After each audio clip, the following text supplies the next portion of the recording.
Brian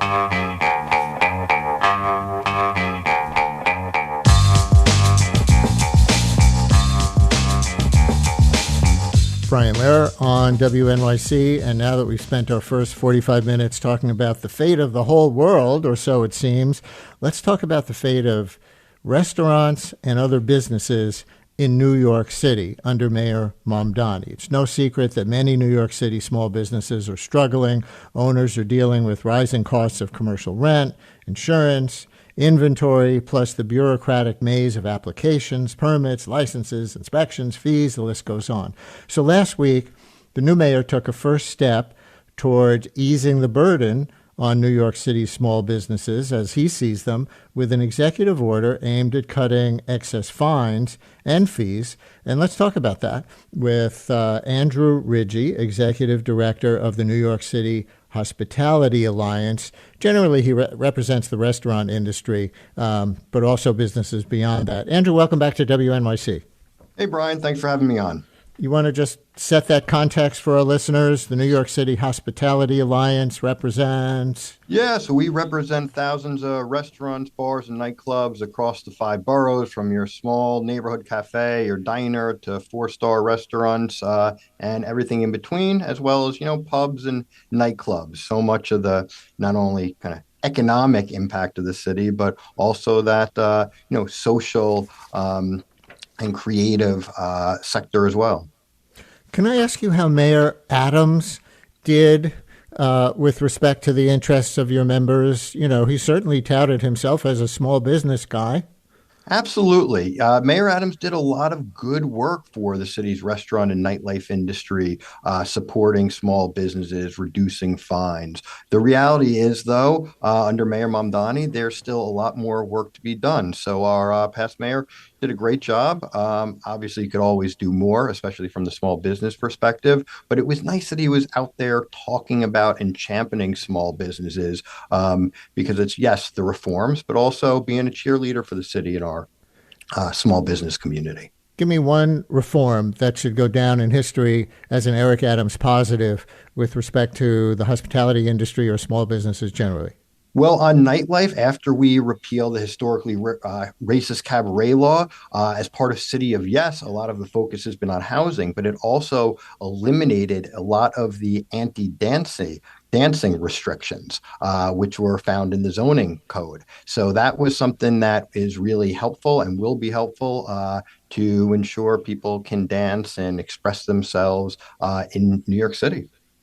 And so before we talk about what Mayor Mamdani has already done and things that he may be promising, why don't you lay out for our listeners what your main agenda items for him are as he comes into office from your organization's perspective?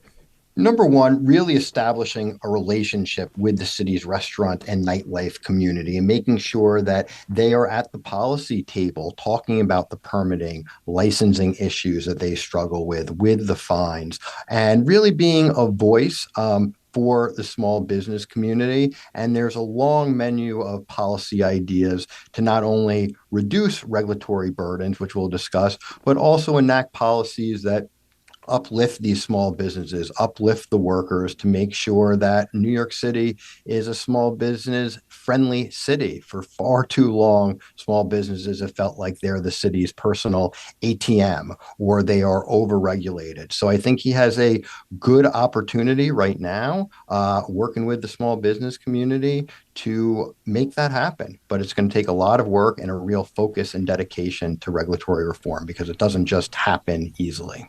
So let's talk about this executive order from Mayor Mamdani. I see it begins a multi-agency effort: the Department of Buildings, the Department of Consumer and Worker Protection, Environmental Protection, Fire Department, Health Department, Sanitation. Give us your understanding of the executive order and what it actually does do and your reaction to it. Sure. Well, it's a very good thing. It's something that has actually occurred under the Adams administration, the de Blasio administration, and happened at the end of the Bloomberg administration after fines and fees on small businesses had skyrocketed. What this executive order does, it is an analysis of all the fees for licenses, for permits, all the penalties for various violations, and the city's going to have to index them and then come back to the mayor and say, here are all the fines and fees that we recommend should be eliminated, reduced, or modified, perhaps to allow a warning or a cure period before a monetary penalty is levied. So that's the good news. One thing that is different, and it's important to point out in Mayor Mamdani's executive order, is the indexing, creating a long list of all of these fines and fees that small businesses are subject to, and not just rely on the agencies who, in reality, have a vested interest in collecting a lot of those fines and fees to make recommendations. They can make their recommendations for reductions, but we will now have a long list to be able to say, hey, why shouldn't that be reduced? Why shouldn't that be eliminated? And that's new, unique, and a really important feature of this executive order. And listeners, if you own or run or even work at a restaurant or anything else that you could consider in the hospitality industry or even other small businesses, we welcome your calls for Andrew Rigie, who represents you as Executive Director of the New York City Hospitality Alliance. How are things at your business, and how do things at your business reflect the state of small business or restaurant business in general? Restaurant business in particular or small business in general. 212-433-WNYC with a story or a comment or a question or a plea. 212-433-9692. Our phones are open for you or anyone else with a question for Andrew Rigie, Executive Director of the New York City Hospitality Alliance. How are things with respect to small businesses? I mean, we could look at the last 5-6 years as a frame with what the pandemic did in particular and how much recovery there's been from that, but also the ongoing transition to shopping so much online rather than in storefronts. That might not affect restaurants so much, but how would you give us the big picture of what's going on with the kinds of businesses you represent? Yeah, there's really two different tales. There's the 100 or so restaurants that are always busy. New Yorkers, visitors can't get a reservation there. And if you speak with those businesses, obviously they're very happy to be busy, but they'll certainly list out a long list of challenges that they face. The problem is there's the 25,000 other small business restaurants, bars across the 5 boroughs that are really struggling. You had mentioned it at the top. Commercial rents are up. Insurance rates have skyrocketed. Labor costs are very high, particularly in a restaurant business that's very labor intensive. You need a lot of workers unless you digitize and just put everything on a touch screen. So there are a lot of challenges. There's a lot of frustrations. A lot of small business owners do still feel like they're being micromanaged, by government. But the good news is that people want to go out. They want to eat, drink, dance, celebrate. Our economy is so food, beverage, and experience focused now.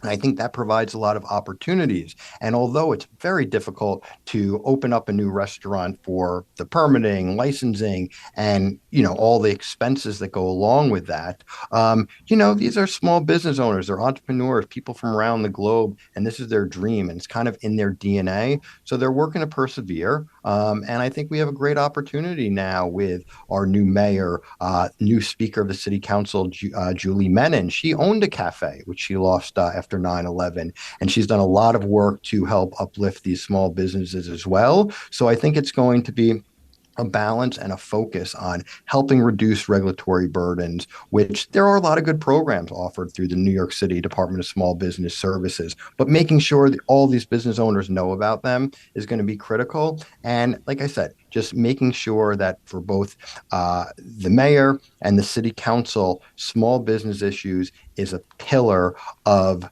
their agenda. Here's a restaurant owner, Daniel in Manhattan. You're on WNYC. Hi, Daniel. Thank you for calling in. Yeah, thank you. My last restaurant, prior to the one I own now, I lost because of the increase of rent had doubled. I'm wondering why we don't have rent stabilization for restaurants and small businesses, number one. Number two, the fees that the city puts on are pretty crazy. I'm not sure if this gentleman realizes that when I get my state liquor license, I have to pay a $500 permit also to the city. They do nothing in regulating the state liquor authority. They don't issue my beer, wine, and liquor license, but yet I got to pay that. And also, the fire department came in and made me pay $225 for an open flame because we had an open candle, the candles on our tables. And pretty much the fire chief said, you don't pay it, I'll pull your business license, which would take out the entire business. So this was just like 2 years ago. I had to go down to the fire department and pay this permit. So what does he know about these things? Because that's what's really happening to us. Daniel, it's like music to my ears, but it's very frustrating. You raising all of those issues. On the second point, the liquor license fee, that's something that we're hoping is eliminated. We were actually successful, you may remember, for 1 or 2 years during the pandemic, we got the city to suspend collection of that fee. But you're 100% correct. It makes no sense that the city is charging a tax on a state license. It's ridiculous, and it doesn't occur anywhere else throughout the state of New York that I imagine. So that's a great one for Mayor Mamdani to completely eliminate, not just the temporary suspension we had a couple of years ago. The open flame permit, again, another example. Why are you paying that? As long as your business is meeting the proper fire safety rules and regulations, why are you paying a fee just to do that? It's very nitpicky. You're already generating tons of tax revenue to fund the fire department and all the city's essential services. Your first point on rent, that's a bit more complicated. Rent control stabilization for commercial tenants is something that's been discussed for decades. There's a lot of questions about its constitutionality and some more questions about, what happens to the upkeep of the general business or building under those types of scenarios. But there's also something the city could do when it comes to property tax. You probably pay, as many small business owners do, a portion of your landlord's property taxes that are passed through to your business. And those have gone up, and they can be so costly as well. So there could be tax credits or elimination of some of those taxes for small businesses. So, all three of your points spot on. And that's why we need voices like yours at the mayor's policy table. Let me come back to the executive order from the mayor. I see that it gives agencies 45 days, that's the city agencies, to create a comprehensive inventory of the regulations, fees, and civil penalties affecting small businesses. Then the agencies will decide what's necessary and what should be cut. Do you want to give your recommendations to the bureaucrats looking to cut the red tape beyond anything that you've already said? Which fees, which fines, which regulations do you want to see on the chopping block? Because I guess mostly what we have here is, in the classic governmental tradition, a committee to look into it. Yeah, absolutely. And, especially with the agencies, they can do some good recommendations, but you can't let the fox guard the hen house. This is going to have to come out of City Hall, and it's going to have to be a clear directive. So, outdoor dining, we have this new outdoor dining program, and unfortunately, many of the associated costs with it have made it cost prohibitive for too many small businesses, particularly in neighborhoods that never had outdoor dining before the pandemic, were able to thrive with it during the pandemic, and then, lost it post-pandemic. So that's an area to look in, as well as streamlining that permitting and licensing process. There's fees associated with that. The health department, the letter grade inspection system doesn't allow for true due process for small businesses. And I think that this administration cares a lot about equity, a lot about due process. So it should be extended to our small businesses as well. If it was, that would further reduce the need for excessive inspections and reduce fines that are levied on local restaurants, and do it in a way, by the way, that would still ensure high food safety standards and compliance among businesses. Arlie in Manhattan says he or she, I don't know, owns a small bar in Brooklyn. Hi, Arlie, you're on WNYC. Hi there. Yes, I'm Arlie. I own a bar called Honey's. We're out in Brooklyn. Um, one of the biggest challenges that we've been facing, and it's been a challenge over the years, is just the rising insurance costs for liquor liability insurance. Um, just this past year, it basically doubled to a point that it's just really soul crushing. And every year we haven't had a single claim, but our insurance gets dropped and we have to renew. We have to pay 3 months up front. And it's just gotten to the point, where it's, almost untenable. We Andrew? have heard this is one of the most common issues that we're hearing over and over, particularly from bars, nightlife venues, some restaurants as well. But the skyrocketing insurance premiums, even when you don't have claims, the premiums have gone up. You've had different programs disappear from the market, and then you're scrambling trying to get access to them. Right now at the state level, there's some discussions about potential insurance reforms. We've spoken with some lawmakers that there should be some sort of oversight hearing to investigate why exactly are the premiums going up. The other problem is mostly premiums are based on a business's sales. So as the cost to run a small business continue to go up, even if you haven't had claims, your insurance premiums continue to go up, up, and up. So it's very frustrating. It's way too much of an expense. And this is another example where government can help small businesses. They need to take action and they need to, move quickly because unfortunately, there's even been articles about small businesses closing because of insurance and related expenses. Why is insurance going up so much? People feel it in their lives on various ways. Car insurance is spiking last few years, homeowners insurance. Some people say climate change has a lot to do with it on the property side, more risks from floods and et cetera. What about for the small businesses you represent? Yeah, so there are these macro issues. One of the things that we keep coming back to is liability. It is so litigious to own a small business in New York State and New York City, and there must be tort reform. And people always just say, oh, it's so difficult. That's never going to happen. The problem is minor violations of very technical laws result in these big lawsuits, and small businesses can't afford litigation to defend it. So if they're told, hey, we could fight this and maybe win, but it's going to cost you $500,000, or you can settle right now for $60,000, what do you think they do? They end up settling, and their insurance company and the lawyers that are assigned sometimes, they do that because it's in the best interest. There are things related to liquor liability, dram shop laws that have been reformed elsewhere where there's some caps on these fees. I think in Connecticut, they recently or within the not too distant past had some reform. So we need to really reform laws in the state of New York to reduce the liability small business owners face, particularly in the restaurant and nightlife industry. A couple of specifics that I know you've been calling for. You suggest changes to the outdoor dining program in the city, allowing winter enclosures, year-round roadway cafes, reducing fees.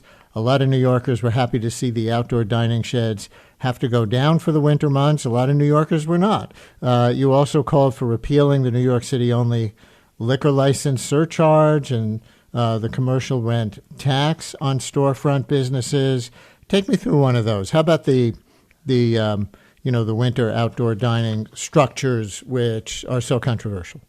Yeah, I think one of the controversial parts of it was that when these roadway cafes went up in the beginning of the pandemic, there were ever-changing rules and regulations. People didn't know that they were going to be up for multiple years because the pandemic was going to continue on. So they got worn down. And there was a lack of enforcement, but then there was over enforcement. But under new higher standards that many of these new roadway cafes people have seen are under, hold up to the different elements throughout the winter. But what happened was so many small businesses with the roadway cafes, they just cannot afford to set them up, in the spring and then only pay to have them broken down and then stored for multiple months during the winter and then pay to set them up again. And that's why we've seen so many of them disappear. So I think through building standards and other rules, you could ensure that a roadway cafe would be solid and sufficient and not create some of the same concerns people had during the height of the pandemic. And that's just, rules and regulations and enforcement and smart, design. Regarding the letter grade system for restaurants, listener writes, please have him explain how the letter grade system hasn't allowed for due process. And I'll hook that to a larger question, which is some listeners may hear a call for reducing regulations, especially on something with health implications and safety implications, like restaurants, and think, yeah, there goes another business lobby looking to have the things that protect us as diners or other kinds of consumers rolled back. The government protects us in this respect. So stop being so nice to this business lobbyist. Yeah. So listen, I'm not sure that the letter grade system is going anywhere, but not only is it bad for small businesses, I also think it's misleading to the public. A letter grade represents a snapshot in time, not actual conditions. If there's going to be letter grades, it should be A or F. A restaurant is either safe and sanitary enough to serve the public or it is not, and they should be shut down until they are. But whether it's a B or a C, it's not actually representing the current conditions. You could see an A in the window, but it could be C conditions. You could see a C in the window, but it could be operating at A condition. So, but if you just have a pass-fail system, which is, I think, what you're saying, then, in high school terms, it could be a 66 out of 100 and still pass. But a 66 is still safe and sanitary enough to serve the public. I think you have to start looking into what the violations are that add up to the C. I think there are certain violations that would be more administrative like that or non-directly related to food safety that could result in the B or C letter grade. Everyone wants high food safety. Nobody wants a unsanitary restaurant opening and operating. But just to put into perspective, when the letter grade system was first implemented, I think back to 2011, 2012, or maybe it was a little before that, the city health department brought in about $12 million a year in health department fines. And there was no big food safety issue in the city of New York. Restaurants were still safe and sanitary. After the letter grade system was implemented for some time, it skyrocketed from $12 million a year in fines to over $50 million a year in fines. And there was certainly not an equivalent reduction in food safety issues. It was a way for the city of New York to generate fines on the backs of small business owners. Our position has been if something does not pose an immediate hazard to workers or the public, it should allow for a warning or a cure period for that small business before the city levies a fine. And listen, other cities around the globe, they don't have letter grade systems and they have high food safety standards. So I think we just need to look at it in context, fairness, and also not to mislead the public into thinking one thing or another. I'm seeing some instant reactions to your 66% food safety is okay. You might have made news that you didn't want to make on that one. You standing by it? Well, 66, what I'm saying is that food safety, that a restaurant is either safe and sanitary enough to serve the public or it's not. And mind you that it's the way the system works without getting too overly technical. It's not based on 100 points. There are actually thousands of points if you were to add them all up. So if you were to convert it into a fraction, or a percentage, a restaurant could, it just doesn't work the same way because if you add up all the points, it's not 100%. It's 100 points. It's 1,000+ points. So it's not the best equation. But yeah, if a restaurant's not safe, you shut it down. If it's safe and sanitary, obviously you let them operate.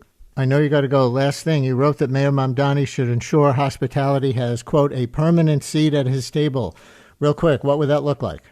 That means that his deputy mayors, small business services are constantly engaging with small business owners to know what's going on in their business, what's working for them, what's not working for them, and enacts policies to support them.